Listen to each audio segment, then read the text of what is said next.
Drogheda were hoping to continue their recent good form, and they almost went ahead when David Cassidy pounced on a sloppy clearance, but Darren Quigley was alert. Mick Cook's side then should have opened their account when Ryan Brennan's through ball opened the visitors' defence, but Cathal Brady's touch was a little too heavy. Drogheda did manage to put the ball in the net in the half hour, but Peter Hynes was adjudged offside. Bray ended the half on a positive note. A good move down the left saw Kieran Marty Waters cross for Kevin O'Connor. He slipped past two defenders, but promptly sent his effort into the side netting. The visitors continued to press Drogheda from the restart. This time the threat came from the right. O'Connor's header brought a good save from Micheal Schlingermann.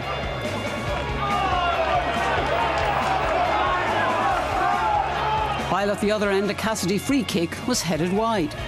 More frustration for the home side. Drogheda continued to press forward and split the Bray defence again, with Brady through, but his shot was smothered by Quigley, as Bray breathed a sigh of relief. And Bray might have snatched the opener. A Dean Zambra cross was headed back across goal to Jason Byrne, but his volley was high and Alan Byrne got back to clear his lines. Yet more disappointment for the dedicated Bray fans. And the game looked to be heading for a scoreless draw when Drogheda struck in the 82nd minute. Gavin Grimes crossed and Gavin Brennan fired home from close range. And the home side might have increased that lead some 4 minutes later. Gavin Brennan sent younger brother Ryan through, but his shot was high and wide.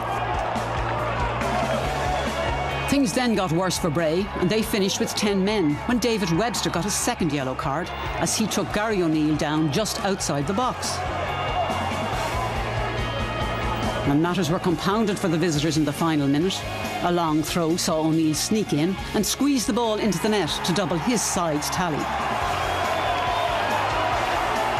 So Bray's long search for a victory continues. It finished Drogheda United 2, Bray Wanderers 0. Certainly wasn't pleased with the performance. Obviously the end result, I'm very happy with 3 points. It helps us to get nearer the teams ahead of us. Obviously I knew it would be a tough game. I saw Bray playing St Pat's last week and they were quite unlucky, so I'm sure with the 3 points tonight. We had enough chance to win 2 games. Referee didn't influence it in any way. I thought as I said, he had a good game, and we've only ourselves to blame again. Yeah, the frustrations continue to build for Pat Devlin. Bray not taking their chances. Let's talk about Drogheda first, though, because they're having a really strong finish to the season, and I suppose Micheal want that form to continue because they've got very important league matches to come, or League Cup matches to come, I should say.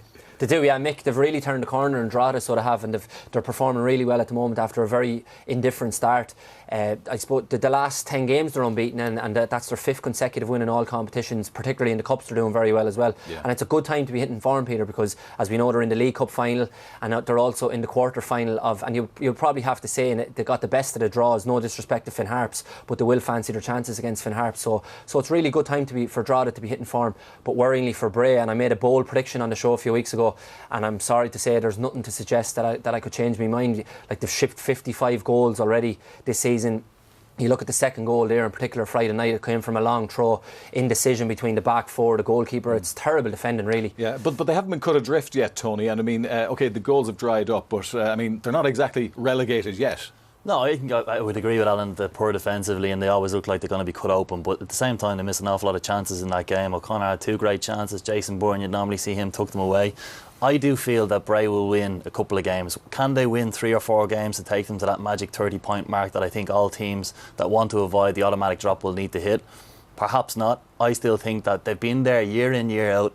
They know what it's like. Players have been through the slog. You have to be mentally very strong to avoid relegation, and mentally very strong with 7 games left to win at least 3 of them. I think Bray have that in them. Will they do it? I don't know, but they have it in them. Well, as we see in the table later on, it's still a 3, possibly even 4-way battle as far as relegation is concerned this season. Let's look back to the Cork City game, because it was a